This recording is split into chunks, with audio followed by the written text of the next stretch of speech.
Dieu, Allah, ne te sauvera pas du X. Il l'a déjà fait.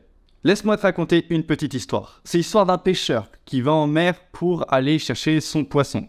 Et malheureusement, son bateau sombre au fond de la mer. Alors, il est loin du large, il ne va pas pouvoir rentrer et donc il prie Dieu pour que celui-ci lui vienne en aide. Bon, il attend, il continue de prier, il attend, et puis au bout d'un moment, le bateau d'un marchand approche. Le marchand lui fait signe et lui dit « Est-ce que tu as besoin d'aide, pêcheur, pour que je te ramène à terre ?» Bon, le pêcheur lui dit « Non, ne t'inquiète pas, cher marchand, j'ai prié Dieu et il va m'envoyer de l'aide, donc pas de souci. » Sur ce, le commerçant s'en va, forcément.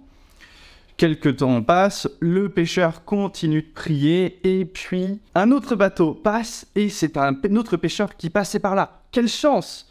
Mais le pêcheur lui dit « Non, t'inquiète pas, cher collègue, j'ai prié Dieu, il va m'envoyer de l'aide. » Bon, sur ce, l'autre pêcheur s'en va et puis continue de prier et puis là, c'est carrément un autre bateau avec des sauveteurs venus pour lui parce que forcément, ne rentrant pas, sa famille s'inquiétait et on dit « Faut aller le chercher en mer. » Et ça, eh bien, le pêcheur lui dit « En fait, non, vous inquiétez pas, mais Dieu va me sauver. » Bon, qu'est-ce qui se passe? C'est que les sauveteurs s'en vont.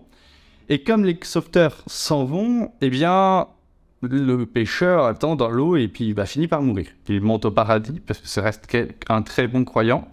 Et il demande à Dieu « Pourquoi ne m'as-tu pas sauvé ?» Et c'est là que Dieu lui répondit « Je t'ai envoyé un commerçant, un pêcheur et des sauveteurs. Et tu dis que je n'ai pas essayé de te sauver. » Bon, la morale de cette histoire, c'est Dieu a déjà fait tout ce qu'il fallait en te mettant sur cette chaîne, en te présentant par le biais d'algorithmes aussi, ou ce genre de choses. Évidemment, j'aide beaucoup d'athées, j'aide des croyants, et je remarque quand même que fondamentalement, les personnes qui y croient s'en sortent beaucoup mieux.